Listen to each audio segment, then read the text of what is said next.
కుటుంబం మీద ఆధారపడకూడదు, వాళ్ళు మరి సొంత కాళ్ళ మీద నిలబడాలి అనే ఉద్దేశంతో ఎప్పుడు నేను రాలేదు. కష్టమో నష్టమో సొంత జర్నీతో చేయాలి. కానీ ఈరోజు ఎందుకు వచ్చానంటే, ఈరోజు ప్రత్యేకించి ఎందుకు వచ్చానంటే, నిర్మాతలు ఇంత ఖర్చు పెట్టి సినిమా తీసి రిలీజ్ టైంలో అందరూ ఆనందంగా ఉండాల్సిన రిలీజ్ టైంలో Tej accident, motor bike accident బారిన పడటం నిజంగా చాలా బాధాకరమైన విషయం. సో నిర్మాతలకి ఆ చిత్ర హీరో లేని లోటు ఏదో విధంగా మన వంతు కృషి చేయాలి అని చెప్పేసి నేను ఇక్కడికి వచ్చి మీ అందరి ఆశీస్సులు ఉండాలి. ఎందుకంటే తేజ్ మీ అందరూ ఆనందంగా ఉండాలని కోరుకునే వ్యక్తి సాయి ధరమ్ తేజ్. సో నేను కూడా మీ అందరికీ కృతజ్ఞతలు చెప్పడానికి, సినిమా బాగా ఆడాలి,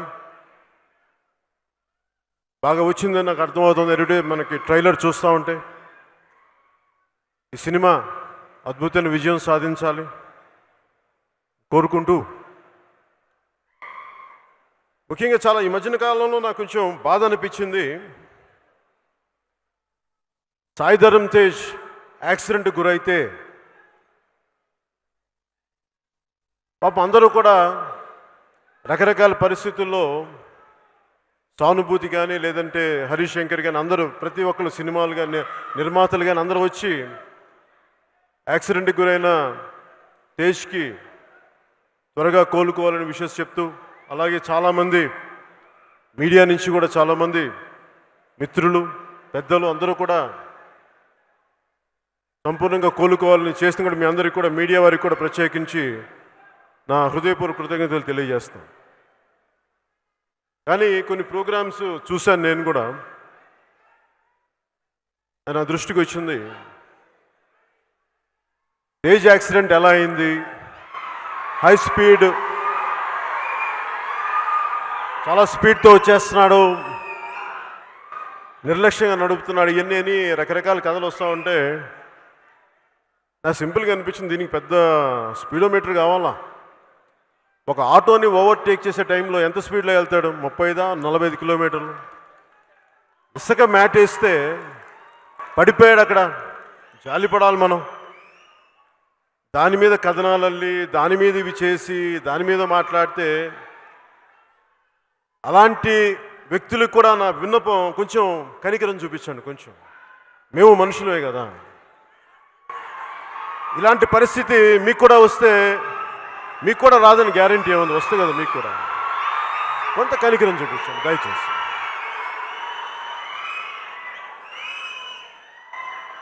నిజానికి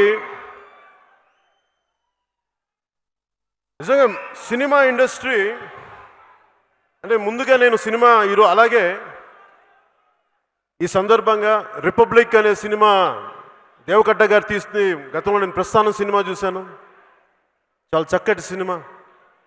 అలాగే ఆయన ఆటో నగర్ సూర్య చేస్తున్నప్పుడు కానీ నిర్మాతలు చెప్తా ఉండేవాళ్ళు నాకు, ఆయన సంబంధించిన కలిసి నిర్మాతలు చాలా మంచి దర్శకులని. ఈ రిపబ్లిక్ సినిమా కూడా చాలా సామాజిక స్పృహతో తీసిన సినిమా. ఇలాంటి సినిమా రిపబ్లిక్ అని, భారత రాజ్యాంగం ఏం చెప్పింది, మనకి ప్రాథమిక హక్కులేంటి, ప్రాథమిక హక్కులు అంటే మనకి అర్థం కాని భాష ఏం కాదు. ఒక మనిషిగా పుట్టాక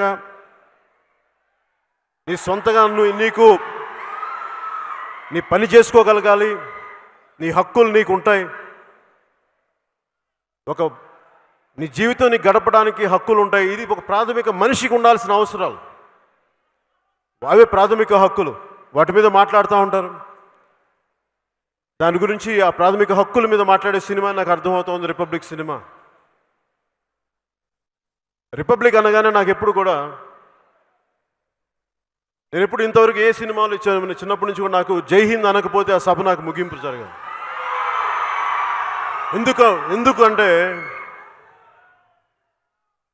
ఎందుకు జై హింద్ అని చెప్తానంటే,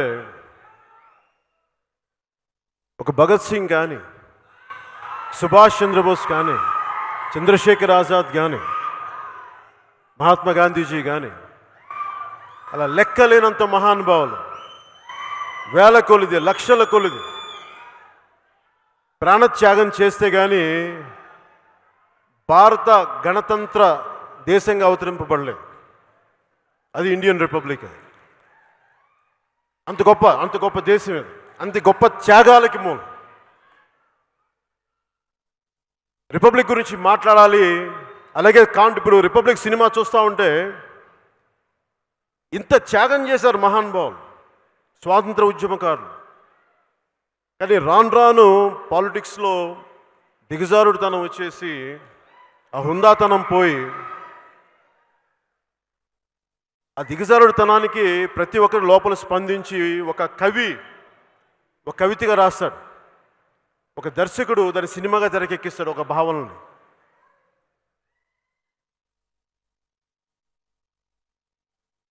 శేషేంద్ర శర్మ గారు చెప్పినట్టుగా నీ స్వేచ్ఛ కోసం ఎంత రక్తం పారిందో తెలుసుకో. అది నీ శరీర క్షేత్రంలో ధైర్యం చల్లకపోతే, అది నీ గుండెల్లో ఆత్మగౌరవం పండించకపోతే, నువ్వు ఎప్పటికీ మోచేతి అంబలి తాగే బానిసల్లాగా బతకాలనుకుంటే ఎంత ద్రోహిగా మారావు ఆ పవిత్ర రక్తానికి, అచిందించిన రక్తానికి. ఇది ఎందుకు చెప్తున్నానంటే, మన దేశం కోసం ఇంతమంది చిందించారు. సినిమాల్లో విలువలు మాట్లాడటం ఒక ఎత్తు అయితే, దాని నిజ జీవితంలో ముందుకు తీసుకెళ్ళడం చాలా కష్టతరమైంది. నేను ఎప్పుడు కూడా ఒక మేజర్ అంటే ముఖ్యమైన అంశం గురించి మాట్లాడుతూ అందరూ కూడా ఈ రోజున హరిశంకర్ కానీ ప్రతి ఒక్కరు కానీ, దర్శకులు నిర్మాతలు దిల్ రాజు గారు ఉన్నారు, పెద్దలంతా ఉన్నారు. అందరూ కోరుకుంటుంది థియేటర్లో సినిమా చూడాలి, థియేటర్ ఆడాలి, థియేటర్ బాగుండాలి, థియేటర్లు రావాలని.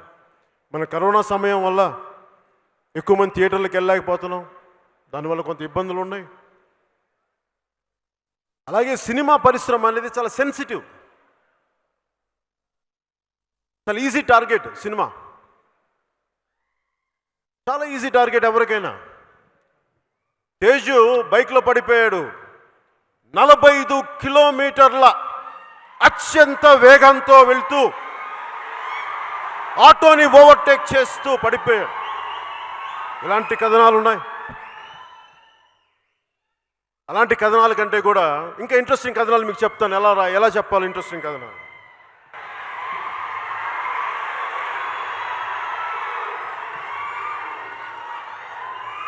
వైఎస్ వివేకానంద రెడ్డి గారు ఎందుకు హత్యకు గురయ్యారు దాని మీద మాట్లాడారు. తేజ్ యాక్సిడెంట్ మీద కాదు. తేజ్ 45 కిలోమీటర్ స్పీడ్తో వెళ్ళాడా అంటే అది మావాడి దురదృష్టం, మావాడి కర్మ. దానికంటే మీరు చేయాల్సింది వైఎస్ వివేకానంద రెడ్డి గారు ఎందుకు హత్యకు గురయ్యారు. తేజ్ యాక్సిడెంట్ కంటే కూడా ఇంకా ఇంట్రెస్టింగ్ కథ ఒకటి చెప్తాం మీరు చేయాల్సింది. కోడి కత్తితో ఒక నాయకుడిని పొడిచారు ఇంటర్నేషనల్ ఎయిర్పోర్ట్లో, కేంద్ర ప్రభుత్వం అధీనంలో ఉండే ఎయిర్పోర్ట్లో పొడిచారు. అప్పటి గవర్నర్ గారు నరసింహన్ గారు కూడా దీని వెనుక చాలా భారీ కుట్ర ఉందని చెప్పారు. ఆయన కూడా అది ఏమైంది అది అడగండి. తేజ్ యాక్సిడెంట్ కాదు.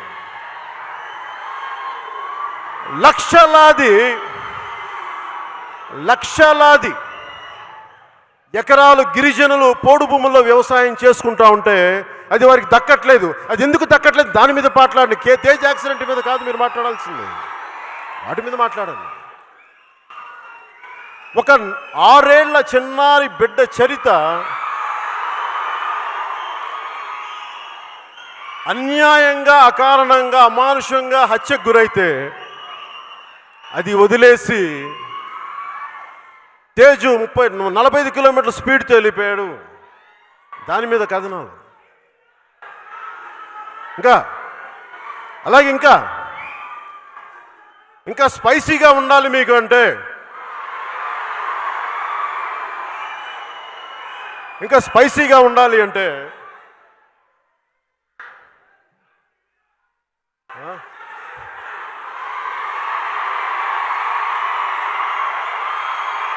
ఇంకా స్పైసీగా ఉండాలి అనుకుంటే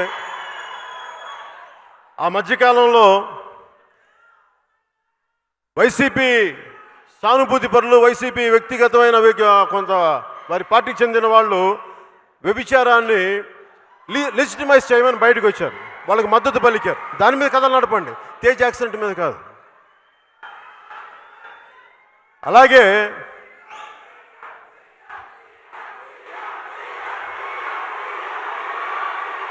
నువ్వు ఒక మాట చెప్తా, ఒక నిమిషం. ఇందాక సుమా గారు కానీ మీరు కానీ పవర్ స్టార్ అంటే పవర్ లేని కాడికి పవర్ స్టార్ అండి. తీయన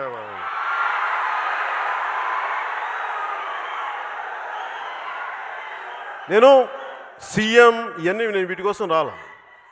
రీజన్ చెప్తాను. ఈ భారతదేశపు రిపబ్లిక్ ఏ విలువలతో అయితే రాజ్యాంగం చేయబడిందో, ఏ మహానుభావులైతే కాన్స్టిట్యూషన్ హాల్లో కూర్చొని దీనికోసం పోరాటం చేశారో, వాళ్ళ ఆశయాల కోసం నా వంతు కృషిగా నేను పనిచేస్తున్నాను. అది ముఖ్యమంత్రి ఇస్తుందా ఇవ్వదా నాకు అనవసరం, కానీ పోరాటం చేస్తావా లేదా అన్నదే ముఖ్యం.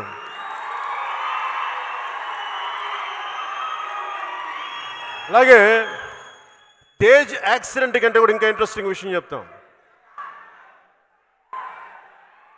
టీడీపీ ఉన్నప్పుడు కాపు రిజర్వేషన్ గురించి మాట్లాడి, వైసీపీకి వచ్చే కాపు రిజర్వేషన్ ఎందుకు మాట్లాడేస్తే దాని మీద కథనాలు చేయండి. రాయలసీమలో బలిజలు ఎందుకు నలిగిపోతున్నారు దాని మీద కథనాలు నడపండి. బోయ కులస్తులు ఎందుకు రాజకీయ ప్రాతినిధ్యం రావట్లేదు అది నడపండి. తేజ్ యాక్సిడెంట్ కాదు, తేజ్ మోటార్ బైక్ యాక్సిడెంట్ కాదు. ఒక ఆడబిడ్డ ఇంట్లోంచి బయటికి వెళ్తే క్షేమంగా ఎలా రావాలి దాని మీద కథనాలు నడపండి. మేము గౌరవిస్తాం. అంటే ఇన్ని సమస్యలు ఉన్నాయి, కానీ మీరు ఎవరు ఇందాక ఎందుకు చెప్తున్నానంటే రీజన్ చెప్తాను. సినిమా హీరోల మీద లేదంటే సినిమా వాళ్ళు ఎందుకు మాట్లాడగలరంటే వీళ్ళు సాఫ్ట్ టార్గెట్స్. వీళ్ళు ఏదైనా మాట్లాడితే ఎవరు రాజకీయ నాయకుల మీద మాట్లాడండి. అసలు ఇడుపులపాయలో ధనమూల ఏంటంటే టన్నుల కొద్ది ఏదో చిన్న నేల మూలికలు ఉంటాయని అక్కడ డబ్బులు ఉంటాయని పోలీసు వ్యవస్థ కూడా చెప్తూ ఉంటారు నాకు. అక్కడ అది ఎంతో నిజమో తెలియదు, కానీ దాని మీద కథనాలు నడపండి. అవి నడిపితే ఏం చేస్తారంటే ఇళ్లలోకి వచ్చి కొడతారు కదా. అందుకని వాళ్ళ గురించి మాట్లాడరు. తేజ్ యాక్సిడెంట్ గురించి మాట్లాడచ్చు. తేజ్ అమాయకుడు కదా, కళ్ళు తెరవకుండా ఇంకా కోమాలో పడున్నాడు కదా అక్కడ హాస్పిటల్లో. ఈ రోజు వరకు కళ్ళు తెరిచాడో లేదో నేనే చూడలేదు. వాళ్ళ కళ్ళు మూసిపడున్నాడు తేజ్ అక్కడ. దాని మీద కథనాలు కాదు కావాల్సింది. పొలిటికల్ క్రైమ్ గురించి మాట్లాడండి, సినిమా వాళ్ళ గురించి కాదు మీరు మాట్లాడాల్సింది. పొలిటికల్ క్రైమ్ గురించి మాట్లాడండి. సమాజానికి అది కదా పనికొచ్చేది. అలాగే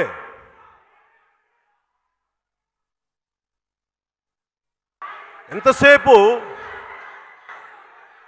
ఈ మధ్యన అందరూ కోరుకుంటున్నారు కదా సినిమాల్లో, ఒక్క నిమిషం, సినిమాల్లో థియేటర్లకు వెళ్ళాలని కోరుకుంటున్నాం కదా. సినిమా థియేటర్ లేని కాడికి సినిమాకి థియేటర్లు ఏమి వెళ్తాం?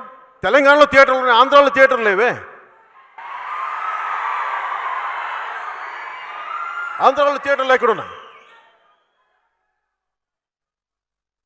ఈ వైసీపీ నాయకులు ఏమనుకుంటారంటే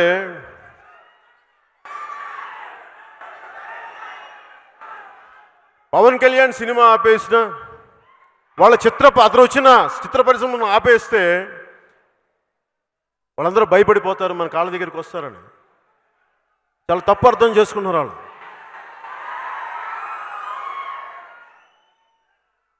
ఎందుకంటే మీ అందరికీ దృష్టికి తీసుకొస్తా ఉన్నా, నాకు చాలా బాధ వేస్తుంది. చిత్ర పరిశ్రమ గురించి ప్రతి ఒక్కళ్ళు మాట్లాడుతూ ఉంటాయి. దర్శకులు, నిర్మాతలు, హీరోయిన్లు ఇన్ని కోట్లు తీసుకున్నారంటే అరే సన్నాసులారా, దద్దమ్మలారా, ఒక హీరో కానీ హీరోయిన్ కానీ దర్శకులు కానీ మీకు లెక్క చెప్తా.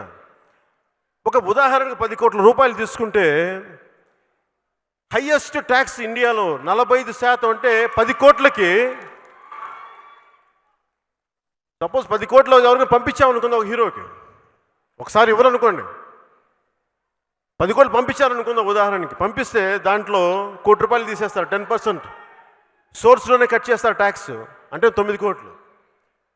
ట్యాక్సెస్ పోగా వాళ్ళ చేతికి వచ్చి ఎంత వస్తుంది? 4.5 తీస్తే 6.5 మిగులుతుంది, అంటే 6.5 కోట్లు. దీంట్లో వాళ్ళు మొత్తం వ్యవస్థను నడుపుకోవాలి. అది వాళ్ళు ఎవడ దోచింది కాదు, అది వాళ్ళ కష్టం మీద వచ్చింది. వాళ్ళకి ఎవడు దోచింది కాదు.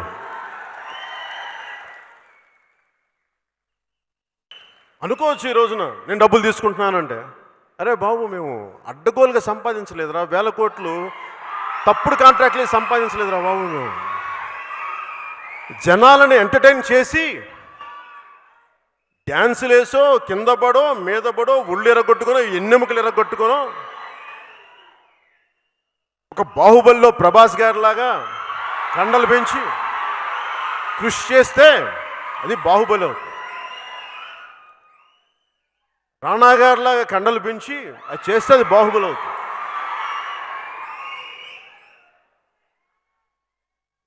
జూనియర్ ఎన్టీఆర్ గారిలాగా అద్భుతమైన డాన్సులు చేస్తే అప్పుడు డబ్బులు ఇస్తారు. ఒక్కరోజులో ఇవ్వాల ఎవరికి. రామ్ చరణ్ లాంటి హీరో అద్భుతమైన స్వారీలు చేసి అప్పుడు ఇస్తారు డబ్బులు. ఒక ఆడబిడ్డ హీరోయిన్గా రావాలి అంటే ఎక్కడి నుంచో, వేరే దేశాల నుంచో, ఎక్కడి నుంచో పాపం పక్క రాష్ట్రాల నుంచి వచ్చి అందరూ చూస్తుండగా డ్యాన్సులు చేసి ఇబ్బంది పడి ఆ బిడ్డకి డబ్బులు ఇస్తే అది దాన్ని తప్పంటారేంటి? ఇది మీరు ఎవరిని తప్పనాలంటే ట్యాక్స్. ఇప్పుడు జల్సాలో డైలాగ్ ఉంటుంది, హీరో ఏమంటాడంటే విలన్ తోటి, అరే మీరు మాలాగా ఉద్యోగాలు చెయ్యు, మాలాగా కష్టపడవు, మాలాగా ట్యాక్సులు కట్టవు, మాలాగా సిన్సియర్గా ఉండవు, ట్యాక్సులు కట్టవు, పోనీ మాలాగా తల ఉంచుకొని వెళ్ళవు, మీరు ఇన్ని చేసినా మా మీద జులుం చేస్తావు, నువ్వు వెళ్ళు రౌడిజం చేసుకో, గుండాయిజం చేసుకో, మేము తల ఉంచుకొని వెళ్ళిపోతాం, తల ఉంచుకొని వెళ్ళిపోతాం, కానీ మమ్మల్ని బతకనివ్వరా బాబు మమ్మల్ని. అలా కాకుండా ప్రతిసారి కెలిగితే ఏమవుద్దంటే కుర్రోళ్ళు కామెడీగా చంపేస్తాను ఉంటుంది డైలాగ్. కుర్రోళ్ళు చాలా అంటే ఎందుకు చెప్తున్నానంటే ప్రతి ఒక్కరికి ఎవరికైనా సరే దేన్నైనా తెగేదాకా లాక్కండి అమ్మా దేన్ని. సినిమా ఇండస్ట్రీ కూడా, నేను సినిమా ఇండస్ట్రీ బాగు కోరి క్షేమం కోరేవాడికి చెప్తున్నా, నిర్మాతలు నష్టపోతే డబ్బులు వదిలేసుకున్నవాడిని. అలాగే ఎక్కడో మారుమూల నన్ను ఎవరు గుర్తించట్లేదు నా కళని అని ఒక కిన్నెర మొగలయ్యని గుర్తిస్తే మేము డబ్బులు ఇచ్చాం. అది మా సంస్కారం, మేము చేస్తాం. అవి కూడా చూడండి. ఎవరైనా సరే మీరు దృష్టి పెట్టాల్సింది అక్రమ ఆర్జిత రాజకీయ నాయకుల మీద పెట్టండి, సినిమా వాళ్ళ మీద కాదు. వారి మీద మాట్లాడండి మీరు. అలాగే మీరు బలంగా మాట్లాడాల్సింది థియేటర్స్ ఉన్నాయి, సినిమా థియేటర్లు ఉన్నాయి, దిల్ రాజు గారికి థియేటర్లు ఉన్నాయి, వాళ్ళకి థియేటర్లు, వీళ్ళకి థియేటర్లు ఉన్నాయి, సరే ఉంటాయి. మీరు ఒక్కసారి ఎలక్షన్లకు వచ్చే 30 సంవత్సరాలు ఉండాలనుకుంటున్నారా? మీకు ఉండగా కోరికలేదు, మామూలుగా వ్యాపారం చేసుకునే వాళ్ళకి ఉండదా? అందులో తప్పే ఉంది. థియేటర్లు కాదే, ఒక పూర్ణ ఒక హోటల్ పెడితేనే ఇంకో బ్రాంచ్ పెట్టాలనుకుంటారు, తప్పే ఉందంటున్నాను. అది ఒక తోపుడు బండికి 2 తోపుడు బండ్లు పెట్టాలనుకుంటారు. లేదు దిల్ రాజు గారికి మీకు నచ్చలా, పోటీగా ఇంకో 10 మందికి అవకాశం ఇవ్వండి, 10 మంది వెనకబడిన తరగతిలో థియేటర్లు మీకు స్థలాలు ఇవ్వండి. ఆర్థికంగా బలంగా లేని వాళ్ళకి థియేటర్లు కట్టే ఇవ్వండి, వీళ్ళతో పోటీ పడతారు. అవి మానేసి మీకు డబ్బులు వద్దు మాకు డబ్బులు వద్దు అంట. అరే జోగి జోగి రాసుకుంటే ఏం వస్తారా? బూడిది రాలుతురా ఎదవల్ల. వెల్త్ క్రియేషన్ లేకపోతే ఎక్కడి నుంచి డబ్బులు వస్తారా? అక్కడ వెల్త్ క్రియేషన్ జరగకపోతే వెల్త్ క్రియేషన్ తప్పారా అని అడగాలని ఉంటుంది. ఎవరిని అడగాలో తెలియదు.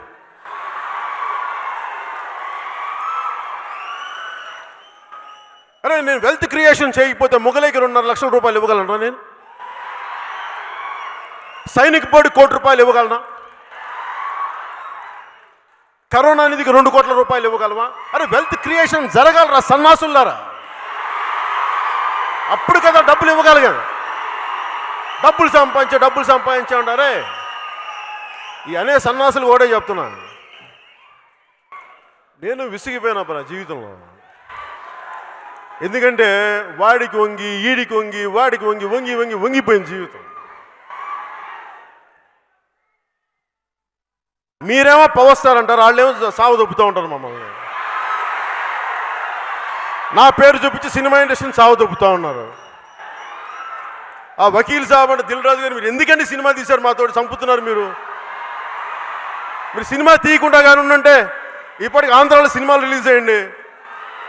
మీరు రెడ్డి వాళ్ళు రెడ్డి కదా, తెలుసుకోండి. రెడ్డి తెలుసుకోండి.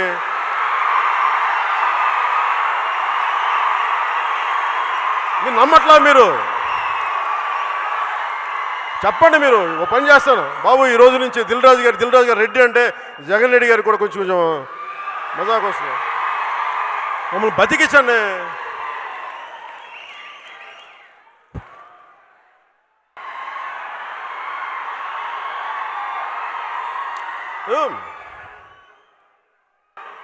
ఒకసారి ఫ్రాన్స్లో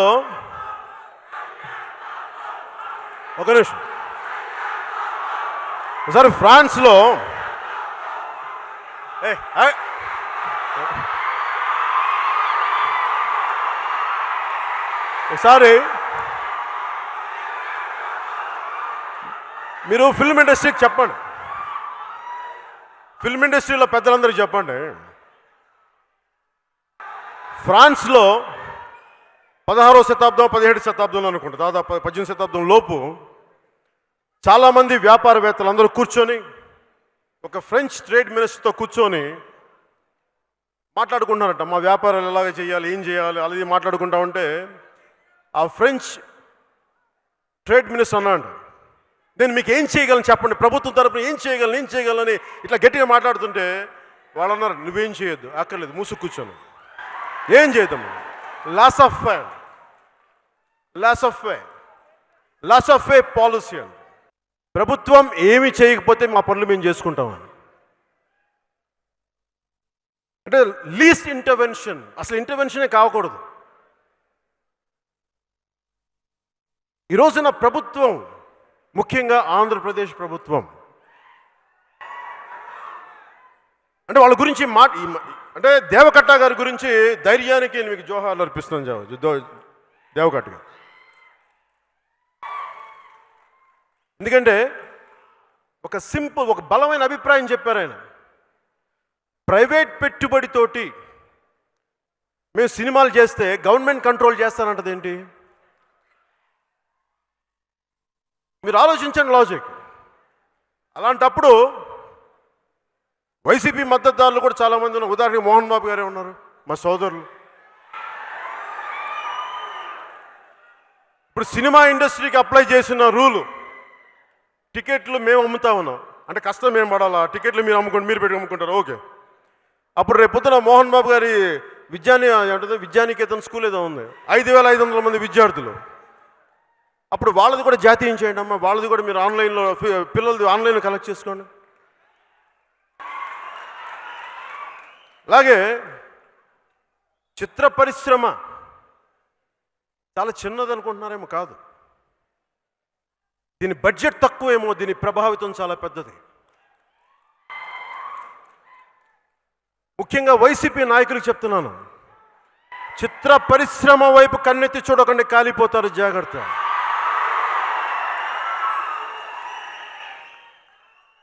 మీరు 1,00,000 కోట్లు సంపాదించచ్చా? మేము అడుక్కు తినాలి ఇక్కడ. సినిమాలు రిలీజ్ అవ్వకూడదా? మీరేం చేస్తారా? మీరు మీకు చెప్తున్నా, నేను ఎందుకు ఇంత ధైర్యంగా మాట్లాడగలను చెప్తున్నా.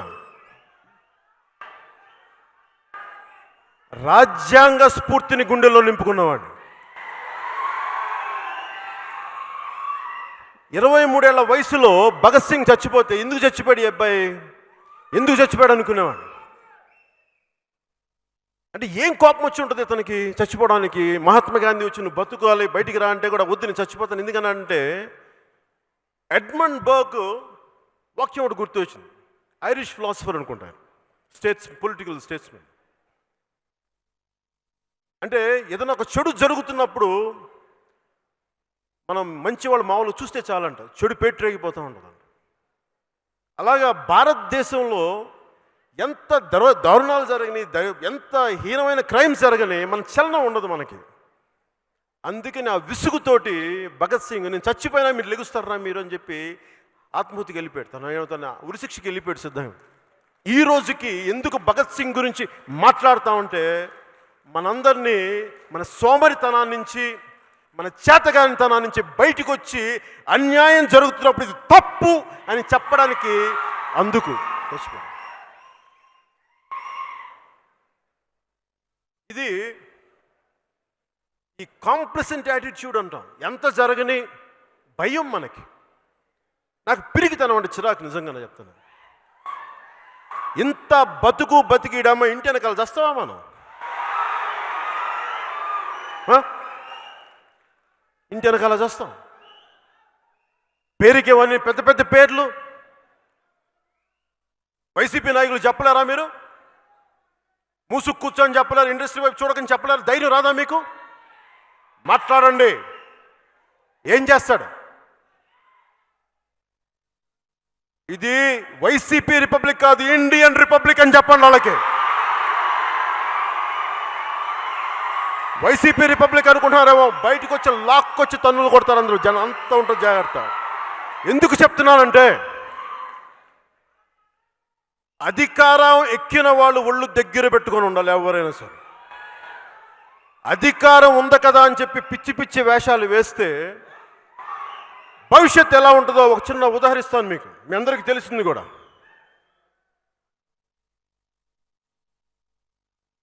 Gaddafi, Libya. గడాఫీ, నేను నెల్లూరులో చదువుకున్నప్పుడు మా చుట్టుపక్కల వాళ్ళు లిబియాకి వెళ్ళేవాళ్ళు ఉద్యోగాల కోసం, డాక్టర్లు చదివి. చాలా అద్భుతమైన జీవితం మాకని. అలాంటి గడాఫీ తన అధికారం కోసం చాలామందిని చంపి అటు ఇటు చేసి వచ్చితే ఒక 20 సంవత్సరాల తర్వాత, 25 సంవత్సరాల తర్వాత ఆ చేసిన తప్పులన్నీ వెంటపడి నడి రోడ్డులో మారుమూల చిన్న కుర్రోళ్ళు కొట్టి చంపేశారు గడాఫీని. ఇది మనందరూ ఆలోచించాలి. ఎందుకు చెప్తున్నానంటే అధికారం ఉంది కదా అని చెప్పి దాన్ని ఎడాపెడా విచక్షణారహితంగా మడుగు వాడేస్తే అది ఎటు దారితీస్తో తెలియదు. అది ఎవరికైనా, అది అందరికీ కూడా. ప్రతి ఒక్కరు ఒళ్ళు దగ్గర పెట్టుకొని ఉండాలి. చాలా కాలం క్రితం నాకు రాజకీయాలు నిజంగా ఇంట్రెస్ట్ లేదు. రాజకీయాలు నాకు నిజంగా ఇంట్రెస్ట్ లేదు. సినిమాలోకి రావాలని లేదు. యాక్టర్ అవ్వాలని కూడా అనుకోలే. మహా అయితే ఒక పుస్తకాల షాపో, లేదంటే ఒక మొక్కలు అమ్మే షాపో, లేదంటే చిరంజీవి గారికి బాడీ గార్డు, ఇంతకు మించి పెద్ద నాకు బదులు. అలాంటిది మన కర్మ సరిగ్గా లేక యాక్టర్ను పాలిటిక్స్లోకి వచ్చి. కానీ నేను నా దేశం కోసం పనిచేయాలనుకున్నా. నా దేశం కోసం పనిచేయాలన్న తలంపు నన్ను ఒక నటుని చేసింది. దాన్ని ఇలా తీసుకుంటే నేను దానికి లొంగిపోయి పనిచేస్తున్నాను. నాకు ఇష్టంతో పనిచేయాలి, బాధ్యతతో పనిచేస్తున్నాను. అలాంటిది నేను ఎందుకు చెప్తున్నాను ఇదంతా? తేజ్ గురించో, వీటికి సినిమా పరిశ్రమ గురించి చెప్తున్నాను, మా కష్టాలు చెప్తున్నాను. చాలామంది సినిమా ఇండస్ట్రీ ఏముంది, మీరు డ్యాన్సులు చేసేవాళ్ళు, తైతక్కలు ఆడేవాళ్ళు అంటే, సినిమా ఇండస్ట్రీ కష్టం తెలుసా మీకు? ఈ ప్రశ్న మీకు చెప్పట్లేదు. ఇలాంటి చచ్చు ప్రశ్నలు వేసే సన్నాసులకి చెప్తున్నాను ఈ మాట. ఒక Trivikram Srinivas MSc nuclear physics చదువుకొని యూనివర్సిటీ ఫస్ట్ వచ్చి సినిమాలోకి వచ్చాడు. అలాగే సినిమా ఇండస్ట్రీకి కులాలు మతాలు ఉండవు. ఇక్కడున్న హరీష్ శంకర్ కరీంనగర్ వాస్తవ్యుడు, బిహెచ్ఎల్లో పెరిగిన కుర్రాడు. నా వకీల్ సాబ్ తీసిన వేణు శ్రీరామ్ ఒక ఎంబీసీకి చెందిన, వాళ్ళ నాన్నగారు ఒక టైలరింగ్ వృత్తి చేసే అలాంటి ఎంబీసీలకు చెందిన కుర్రాడు, ఉస్మానియా విద్యార్థి, వరంగల్ అనుకుంటా. ఇట్లా ఒక్కళ్ళు కాదు, ఇద్దరు కాదు. నాతో పనిచేసే చేయబోతే సురేందర్ రెడ్డి ఈజ్ ఫ్రమ్ వరంగల్, చదువుకున్నవాళ్ళు. దేవకట్ట గారు రిపబ్లికన్ సినిమా రాయాలంటే ఎంత జ్ఞానం లేకపోతే సినిమాలు తీయలేరు. ఒక సినిమా తీయడం అంటే ఎంత కష్టమో, సక్సెస్ఫుల్గా ఉండడం ఒక దిల్ రాజు గారిని అడగండి.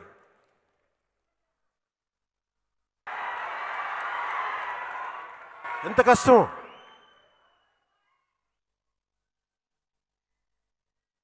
అలాగే చిత్ర పరిశ్రమ అంతా రకరకాల ప్రాంతాల నుంచి వచ్చిన వాళ్ళు, ఒక భారతదేశం అంతా ఇమిడి ఉంటుంది ఒక చిత్ర పరిశ్రమలో. ఇక్కడ ప్రాంతీయతత్వానికి కులతత్వానికి స్థానం లేదు. ఇక్కడ రకరకాల పార్టీల సానుభూతి పనులు ఉండొచ్చు, అది వేరే విషయం, అది బయట విషయం. చిత్ర పరిశ్రమకు వచ్చేటప్పటికి ఏదైతే మీకు అన్నం పెడుతుందో దానికి ఫస్ట్ గౌరవం ఇవ్వండి. ఎవరైనా సరే పార్టీలో మీకు మీ కృతజ్ఞతల తర్వాత బయటికి వెళ్ళి చేసుకోండి. మీరు ఓట్లు వేసుకుంటారా, పవన్ కళ్యాణ్ తిడతారా, బయటికి వెళ్ళి ఇబ్బంది తిట్టారు, నాకు ఇబ్బంది లేదు. కానీ చిత్ర పరిశ్రమ జోలికి వస్తే మటుకు అందరం ఏకమవ్వాలి, చాలా అవసరమే. ఒక బాహుబలి సినిమా తీస్తే నాకు అసూయ రాదు, మనోడు గెలిచాడు అనుకుంటాం. ఒక రాజమౌళి ఒక అద్భుతమైన బాహుబలి తీస్తే అది మా అందరికీ గర్వకారణం. ఒక హరీష్ శంకరు ఒక కళగని ఒక చిన్న వయసులో కథలు రాసుకొని నలిగి కింద తిరిగి ఒక చిన్న పేద కుటుంబం నుంచి వచ్చినవాడు, నలిగి నేర్చుకొని తను ఈరోజు సక్సెస్ అయితే అది చాలా గర్వంగా ఉంటుంది. అది అందరికీ గర్వంగా ఉంటుంది. అందులో నేను హీరో కాకపోవచ్చు, ఇంకొకరు కావచ్చు, ఎవరైనా కావచ్చు. సర్వే జనో సుఖినో భవంతు, that is the spirit of our republic. అంటే చదివేది రామాయణం, కూల్చేది దేవాలయాలు అంట. వైసీపీ నాయకులు మేము భారత రాజ్యాంగానికి కట్టుబడి ఉంటామని చెప్పి అన్ని దానికి విరుద్ధంగా పనులు చేస్తారు, కూలి చేస్తూ ఉంటారు. ఉదాహరణకి కులతత్వం విపరీతంగా పెరిగిపోయింది. నాకు నిజంగా కులం గురించి మాట్లాడటం కానీ చాలా చిరాకు నాకు. ఎందుకంటే నేను ఏ కులంలో పుట్టాలి, ఎలా పుట్టాలి అనేది మీకు నాకు ఎవరికి అది మనం కోరుకుంటే వచ్చింది కాదు. It's an accident, freak accident అది. ఏ కులంలో పుట్టాలి, ఎక్కడ పుట్టాలి, ఏ దేశంలో పుట్టాలి మన ఎవరికి చాయిస్ లేదు. కానీ మనం ఎలా ఉండాలి ఇది మన చాయిస్. కేవలం నా కులంకే పని చేయాలా, నాకే పని చేసుకోవాలా, నా కుటుంబానికేనా కాదు, అందరికీ అది మన చాయిస్. అది నేను ఎప్పుడు కులం చూసి స్నేహాన్ని చేయాలా, కులం చూసి నేను బంధాలు పెంచుకోవాలా, వ్యక్తిత్వాన్ని చూసి బంధాలు పెంచుకున్నా. ఒక మొగిలయ్య దళిత కులాలకు చెందిన మొగిలయ్య. ప్రొఫెసర్ సుధాకర్, నేను గౌరవించే ప్రొఫెసర్ సుధాకర్ దళిత మాల కుటుంబాలకు చెందిన వ్యక్తి. ఆయన ఇష్టపడే మాస్టర్జీ మాదిగ కులాలకు చెందిన వ్యక్తి. నాతో వకీల్ సాబ్ తీసిన వాడు మా వేణు ఒక దర్జీ కులాల నుంచి వచ్చినవాడు. ఈ రోజున భీమ్లా నాయక్ తీస్తున్న సాగరు ఒక రెడ్డి కులానికి చెందిన వ్యక్తి.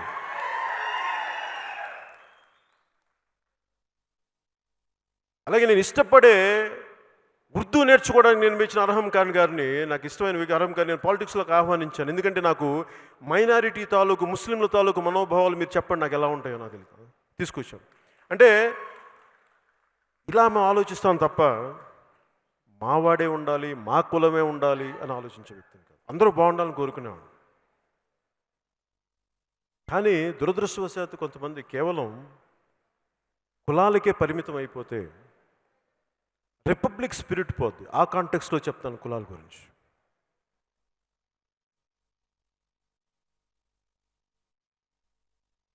రాజ్యాంగం చాలా విలువైంది, చాలా గొప్పది. కానీ దాని ఇంటర్ప్రిటేషన్ కానీ, దాన్ని అన్వయించే విధానం కానీ, ఇప్పుడు వైసీపీ వాళ్ళని అడిగిన ఒక రూల్ చూపిస్తారు, ఈ రూల్ ప్రకారం చేస్తున్నాం అంటారు. కరెక్టే, రూలే. కానీ అన్వయించేది మీ నైతిక నిబద్ధతను బట్టి ఉంటుంది. మీ నైతికత ఎంత, దాని మీద ఆధారపడి ఉంటుంది. చిత్ర పరిశ్రమ కూడా నా వంతు ఇంట్లో మనిషిగా చెప్తున్నా, మీ మీద దాడి చేస్తున్నప్పుడు మీరు బలంగా మాట్లాడండి, మీకు హక్కు ఉంది. మీరు దోపిడీలు చేయట్లా, మీరు దొమ్మీలు చేయట్లా, మీరు కష్టపడుతున్నారు. ఒక డాక్టర్ ఎలా కష్టపడుతున్నాడు. పైగా చిత్ర పరిశ్రమ అంటే ఒక దిల్ రాజు గారు కాదు, దిల్ రాజు గారు అంటే ఒక అల్లు అరవింద్ గారు కాదు, ఒక సురేష్ బాబు గారు కాదు, చాలామంది. ఈ మధ్యన పాపం హీరో నాని గారి గురించి తెగ తిడతా ఉంటే చాలా బాధ కలిగింది నాకు.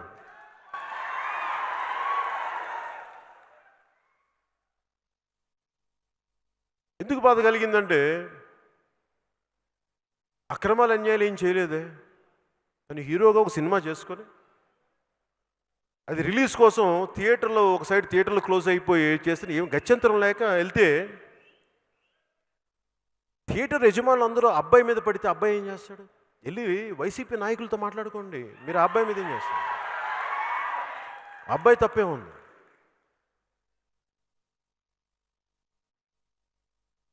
అలాగా ప్రతి ఒక్కరూ కూడా చిత్ర పరిశ్రమ అంటే ఇందాక చెప్పిన కనుక్కుంటే ఫిల్మ్ ఫెడరేషన్ మీరు లెక్కలు తీసుకుంటే దాదాపు 17,000 పైచిలుకు మెంబర్స్ ఉంటారు. 17,000 పైచిలుకు, 18,000 పైచిలుకు, 18,000 దాకా ఉంటారు.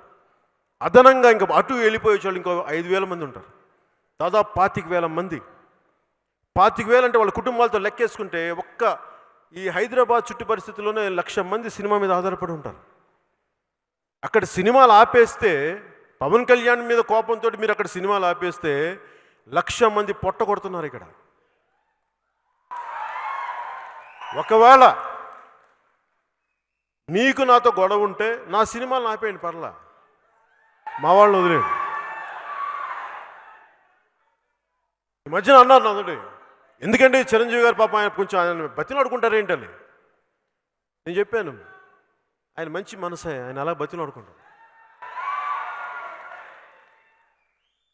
కాబట్టి ఏం చేస్తాం? అక్కడ ఎవరో ఉన్నాను, మా ఒక మినిస్టర్ పేరు మర్చిపోయాను, ఆ సన్నాసి పేరు గుర్తురాలా నాకు. ఆ సన్నాసి అనే మాట ఏంటంటే, ఏంటంటే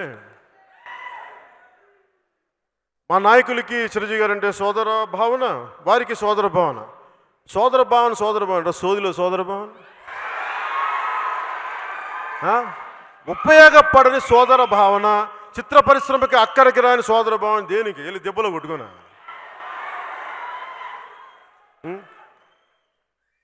మీ అందరికి ఇబ్బంది ఉండొచ్చామని మాట్లాడటం ఇలాగా. మీకు కాదులే, మీకు నాకు ఎందుకు ఇబ్బంది ఉంటుంది, మనం గొడవ పడతాం, మనకు కాదు.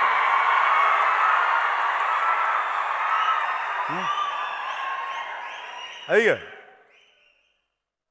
అంటే చిత్ర పరిశ్రమ ఇలా మాట్లాడితే వాళ్ళు మొత్తానికి ఆపేస్తారంటే వైసీపీ నాయకులు ఎలాంటి వాళ్ళు చెప్తాం మీకు.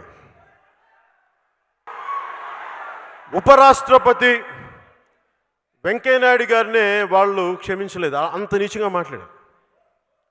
భారతదేశపు సుప్రీంకోర్టు చీఫ్ జస్టిస్ మీదే వీళ్ళు దాడులు జరిపిన వాళ్ళు. ఒక చిత్ర పరిశ్రమలకు ఒక లెక్క వీళ్ళకి. వారి 1,00,000 కోట్ల ముందు తిప్పి కొడితే 2,000 కోట్లు 2,000 చిల్లర కోట్లు ఉండే తెలుగు చిత్ర పరిశ్రమ లెక్క వాళ్ళకి. అందుకని మనం పగటి కళలు కనదు. నేను మీ తరపున చెప్తున్నా, మీరు చెప్పండి. నేను మీకు మాట, మీరు మొన్న కూడా మీకు ఆ సన్నాస్తో మీటింగ్ చేశారు కదా అక్కడ మినిస్టర్ తోటి. ఆ సన్నాసికి చెప్పండి పవన్ కళ్యాణ్ సినిమాలు ఆపేసుకుని చిత్ర పరిశ్రమ వదిలేయమని చెప్పండి. మీరు అనుకోవచ్చు అన్న మన సినిమా మిగతా వాళ్ళ సినిమాలు మన సినిమాల పరిస్థితి అంటే మనల్ని ఎవడు రాయిపోయేది అక్కడ.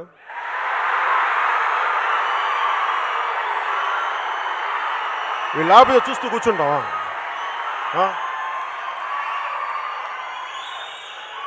అలాగే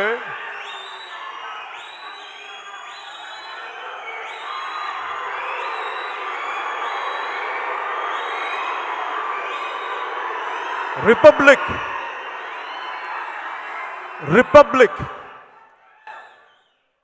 భారతదేశపు రిపబ్లిక్ స్పిరిట్ని కాపాడాలి అంటే ప్రభుత్వాలకి అధికారాన్ని పరిమితం చేయాలి. అపరిమితమైన అధికారం ఉంటే అర్ధరాత్రి గొడుగు పట్టమన్నాడంట ఇలాంటి వాడు అక్కడ. అందుకని మనం వీళ్ళకి అంత భయపడకూడదు. నేను ఎందుకు చెప్తున్నా, నేను గొడవ పడడానికి సిద్ధమయ్యే మాట్లాడుతున్నాను.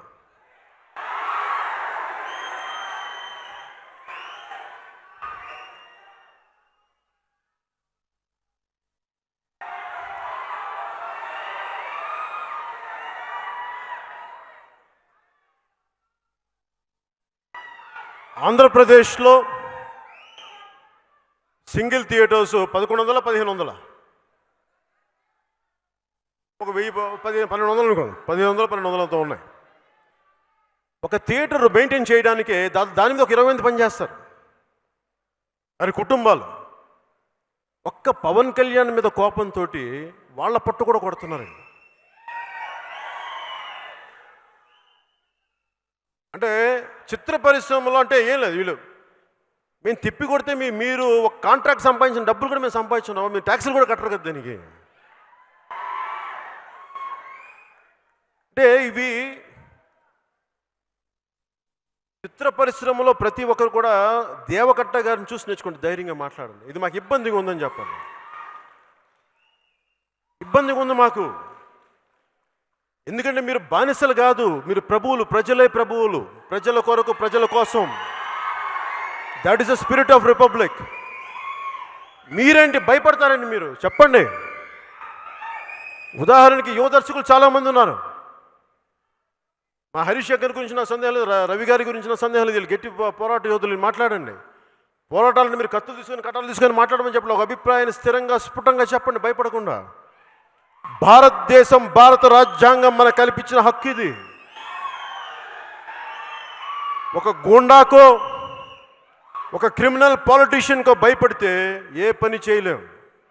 అలాంటప్పుడు నేను లేస్తే మనిషిని గాను, మా వంశాలు వేరు, మా ఇవేరు అని డైలాగులు చెప్పకండి. అప్పుడు బయటికి వచ్చి ధైర్యంగా మాట్లాడండి.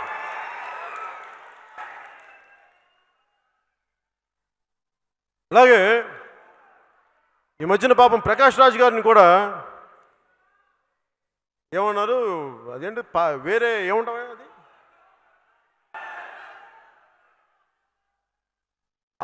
అవుట్ సైడరో ఏదో ఉంటుంది, నాకు పేరు మర్చిపోయాను.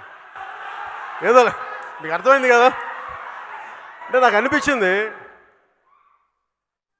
ఒక ప్రతిభావంతుడైన నటుడు ప్రకాష్ రాజ్ గారు నాకు ఫ్రెండ్ ఏం కాదు, అది కూడా చెప్తున్నాను మీకు. చాలా సరదాగా ఉంటాం, మాట్లాడుకుంటాం, నమస్కారం చెప్పుకుంటాం. దిల్రాజు గారిని అడిగా, సార్ వకీల్ సాబ్లకు సరిగ్గా సమయానికి వస్తారా, అంత పర్లేదు అంటే లేదు మీరు చూసుకుంటే సార్ వచ్చారు పాప, అన్ని బాగానే చేశాను. సినిమా రిలీజ్ అయిన తర్వాత ఆయన వెళ్ళి పవన్ కళ్యాణ్ ఇలా చేయకుండా ఉండాల్సిందని ఏదో ఎన్నికల గురించి మాట్లాడితే నాకేం తప్పని, తర్వాత మళ్ళీ కలిసి యాక్ట్ చేసాం, పెద్ద సీన్ చేసాం మళ్ళీ తర్వాత. ఇది నేను ఎందుకు చెప్తున్నానంటే, మాలో మా గొడవలు ఉంటాయి. ఏ గొడవలు అవి? అభిప్రాయాలు ఉంటాయి. నువ్వు వాళ్ళకి రైటు వీళ్ళకి రైట్ అంటావు, అది అక్కడికి వరకే అయిపోద్ది. సినిమాకి వచ్చామనుకోండి, అతను నందాను, నేను సత్యదేవ్ వేరు. రేపు పొద్దున హరీష్ శంకర్ సినిమాను లేదా రాజమౌళి గారి సినిమా రిలీజ్ అయితే ఇద్దరు కొట్టుకుంటారు, మా సినిమా బాగుండాలి, మీ సినిమా బాగుండాలని. అది పోటీతత్వం, శత్రుత్వం కాదు, అది అర్థం చేసుకోండి. అలాగే ప్రకాష్ రాజ్ గారిని లోకల్ నాన్ లోకల్ అని అంటుంటే అలాంటి పద్ధతి తీసుకురాకండి, ఎందుకంటే మాకు లేవు లోపల. అలా మాట్లాడేవాళ్ళు అలా మాట్లాడకండి, తప్పదు అలా మాట్లాడకండి. అంటే మీకు ప్రకాష్ రాజ్ యాక్ట్ చేయాలా అలా అంటారా? అలా అనకండి. ఒకటి మీరు మాట్లాడాలా, ఆయన తగ్గించాలో, లేదంటే మీరు ఒక ఒక ఒక ఎన్నికలు జరుగుతున్నప్పుడు ఆయన్ని వేరేలా ఎదుర్కోండి. ఆయన నచ్చకపోతే అలా తగ్గించకండి. ఎందుకంటే మీరు అలా మాట్లాడితే రేపు మీకు కూడా ఇంకొకరు ఎవరు లేవదీస్తారు. ఇలాంటి ఎవరు అతీతులం కాదు దీనికి. అందువల్ల కొన్ని రూల్స్ ఫ్రేమ్ అయ్యి, ఎందుకంటే భారతదేశంలో ఎవరు ఎక్కడి నుంచైనా పోటీ చేయొచ్చు. ప్రకాష్ రాజ్ గారికి ఆ హక్కు ఉంది. అది గెలిపిస్తారా లేదా అనేది అది వేరే సంగతి. అలాగే ఈ మధ్యన ప్రతి ఒక్కరు ఇప్పుడు మోహన్ బాబు గారు కూడా మాట్లాడాలి. వైసీపీ వాళ్ళు థియేటర్లు క్లోజ్ చేస్తున్నప్పుడు మోహన్ బాబు గారికి నేను సభాముఖంగా తెలియజేసుకుంటున్నా, మీ బంధువులు కదా, వైఎస్ కుటుంబీకులు మీ బంధువులని చెప్తా ఉంటారు, విన్నాను. చిత్ర పరిశ్రమని హింసించొద్దని చెప్పండి. కావాలంటే పవన్ కళ్యాణ్ బ్యాన్ చేసుకోండి, అతను మీరు తేల్చుకోండి. చిత్ర పరిశ్రమ వైపు జోలికి రాకండి మీరు చెప్పండి మోహన్ బాబు గారు. ఎందుకంటే మీరు ఒక పార్లమెంట్ సభ్యులు కూడా, మాజీ పార్లమెంట్ సభ్యులు, మీకు నైతిక బాధ్యత ఉంది, మీరు మాట్లాడాలి. ఇది ఎందుకంటే ఈ రోజున చిత్ర పరిశ్రమకి అప్లై చేసిన రూల్ రేపొద్దున మీ విద్యానికేతన్ స్కూల్స్ కూడా అప్లై చేయొచ్చు. ఎందుకు చెప్తున్నాను ఈ మాట అంటే,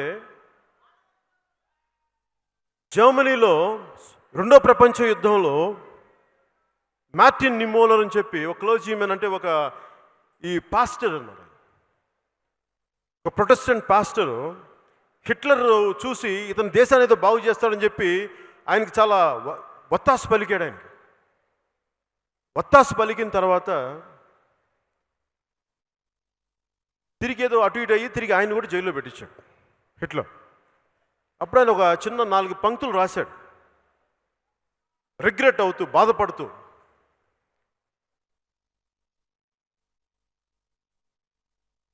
హిట్లర్ సైన్యం ఎస్ఎస్ కమ్యూనిస్టుల కోసం వస్తే నేను మాట్లాడలేదు, ఎందుకంటే నేను కమ్యూనిస్ట్ని కాదు కాబట్టి. హిట్లర్ ఎస్ఎస్ సైన్యం సోషలిస్టుల కోసం వస్తే నేను సోషలిస్ట్ కాదు కదా, నేను మాట్లాడలేదు.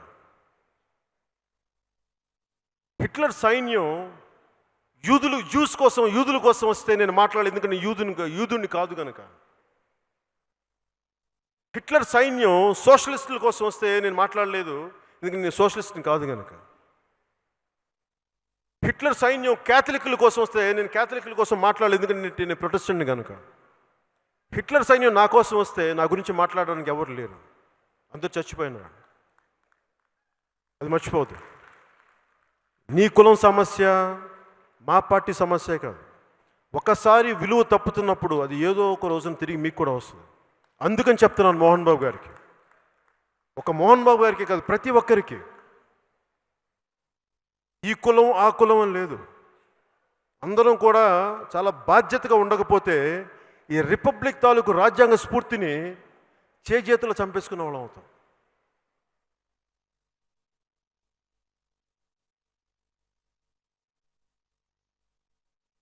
అలాగే మీకు చిత్ర పరిశ్రమ పెద్దలు కూడా నా విన్నపం, సినిమా టికెట్లు అసలు వీళ్ళు ఎందుకు తీసుకోవాలనుకుంటున్నారు ఆంధ్రప్రదేశ్ గవర్నమెంట్ అంటే, వాళ్ళ దగ్గర డబ్బులు లేవు. ఎందుకు చెప్తాను, అదే డబ్బులు లేవు. ఎందుకు డబ్బులు లేవంటే,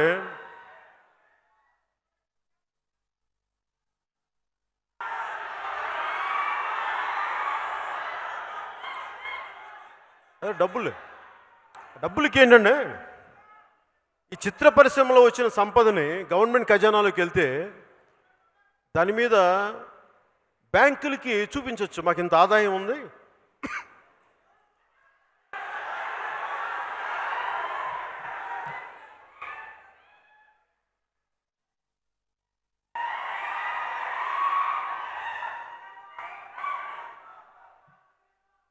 వాళ్ళకి బాబు గణేష్ చిత్ర పరిశ్రమకి అంటే గవర్నమెంట్కి ఖజానాలోకి వెళ్ళిపోతే అది బ్యాంకులకు చూపించి చిత్ర పరిశ్రమ నుంచి మేము టికెట్లు అమ్ముతాం కాబట్టి అట్లాగా మటన్ కొట్లు అమ్ముతున్నారు కాబట్టి ఎలాగ ఇసుక అమ్మేసుకుంటున్నాం దాని మీద వచ్చే ఆదాయం బూమ్ బూమ్. ఇప్పుడు మీకు ఎవరికైనా ప్రెసిడెంట్ మెడల్ కావాలంటే గ్యాలంటరీ అవార్డు కావాలి, కానీ ఆంధ్రప్రదేశ్కి వెళ్ళి మీకు ప్రెసిడెంట్ అవార్డు కావాలంటే ఒక బ్రాందీ షాప్కి ప్రెసిడెంట్ అవార్డు ఇస్తాడు ఒక వాటర్ బాటిల్. సో వాటి మీద ఆదాయం ఉంది. ఇవన్నీ చూపించి బ్యాంకుల నుంచి లోన్లు తెచ్చుకుంటారు. దాంట్లో భాగంగానే చిత్ర పరిశ్రమ డబ్బులు కూడా లోన్లు పెట్టడానికి తీసుకోబోతున్నారు. అందుకని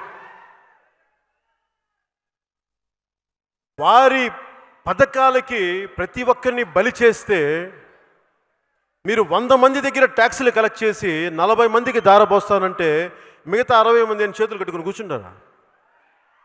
కుదరదు. అట్లా ఏ డబ్బులు అడుగు అక్కడ ఆర్థిక శాఖ కార్యదర్శిని అక్కడికి వెళ్ళండి మన ఖజానాలో డబ్బులు తీసుకోండి, సార్ ఈ పథకానికి డబ్బులు కావాలి మన ఖజానాలో డబ్బులు తీసుకోండి, ఆ పథకానికి కావాలి మన ఖజానాలో డబ్బులు తీసుకోండి అంటే చివరికి ఆర్థిక శాఖ కార్యదర్శి విసిగిపోయి ఎలాంటి మాట్లాడంటే బ్రహ్మానందం గారి జలసాలాగా ఏముందిరా అక్కడ ఒక చినిగిపోయిన చొక్కా దానికి ఒక బొక్క దాప.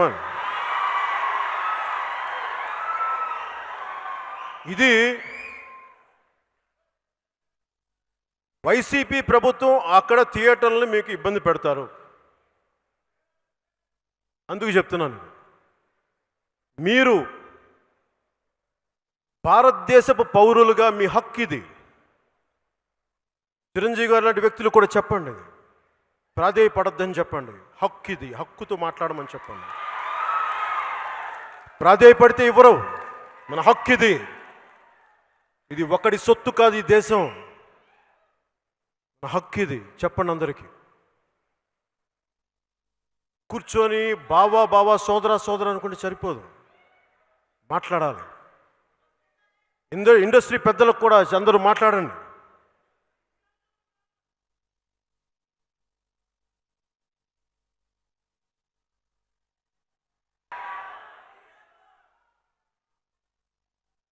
ఇది ఎందుకంటే ఇంకా మనం కూర్చొని ఇన్ని కోట్లు ఖర్చు పెట్టిన తర్వాత భారతదేశం అంతా చిత్ర పరిశ్రమ అన్ని రంగాల చిత్ర పరిశ్రమ పెడితే 10,000 కోట్లు ఉంటుందేమో. ఒక వైసీపీ నాయకులకి 1,00,000 కోట్లు ఆస్తి అని చెప్తా ఉంటారు. ఇది ఎందుకు చెప్తున్నానంటే ఇది వ్యాపారం చేసేటప్పుడు మీరు తప్పు చేయట్లేదు. ఫస్ట్ చిత్ర పరిశ్రమ వ్యక్తులు ఫస్ట్ ఇది అర్థం చేసుకోండి. ట్యాక్సులు కడుతున్నాం ఇక్కడ ఎందుకంటే మన ట్యాక్సులు కడితేనే వీఆర్ ట్యాక్స్ పేయర్స్. ట్యాక్సులు కడితేనే కేంద్ర ప్రభుత్వం రాష్ట్ర ప్రభుత్వాలైనా వాళ్ళు అభివృద్ధి పథకాలు నడుపుతాయి. మనం ఎవరిని దొయ్యట్లా చెప్పండి, ధైర్యంగా చెప్పండి. అలాగే చిత్ర పరిశ్రమ సంబంధించి సినిమా తీసేవాళ్ళు మాట్లాడండి, సినిమా తీయని వాళ్ళు మాట్లాడకండి. మీరు బలంగా చెప్పండి. భయపడతారేంటి, ఆలోచిస్తారేంటి, సున్నితంగా ఉంటారేంటి? మీకు ధైర్యం లేకపోతే ఎట్లా? అల్ప విద్వాంసులంతా మాట్లాడుతుంటే కూర్చొని పూర్తి మీరు సంపూర్ణ విద్వాంసులు చూస్తూ కూర్చుంటే ఎట్లా? అల్ప విద్వాంసులకి మీరు అవకాశాలు ఇవ్వకండి. బయటికి రండి, మాట్లాడండి, తప్పని చెప్పండి, ఖండించండి అవసరమైతే.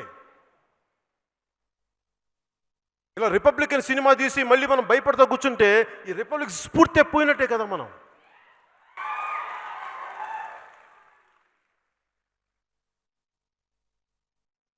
ఒకవేళ వైసీపీ వాళ్ళకి అనిపించచ్చు తెలుగు సినిమాలు తీయకపోయి మేము బ్యాన్ చేస్తామంటే అప్పుడు ఏం చేస్తారు వాళ్ళు? మీ వైసీపీ ఆస్థాన విద్వాంసులతోటి ఈ గంట గడిస్తే చాలు, ఓ అరగంట వస్తే చాలు, పట్టుమని 10 నిమిషాలు చప్పున వస్తా ఇట్టే చల్లారిపోతే ఇలాంటి టైటిల్స్ తోటి కాకినాడలో చాణక్య చంద్రగుప్త మీ ఎమ్మెల్యే హాలు రిలీజ్ చేసుకోండి. చిత్ర పరిశ్రమ వైపు తెలుగు చిత్ర పరిశ్రమ వైపు ఆంధ్రప్రదేశ్ ప్రభుత్వం మీ తీరు మారకపోతే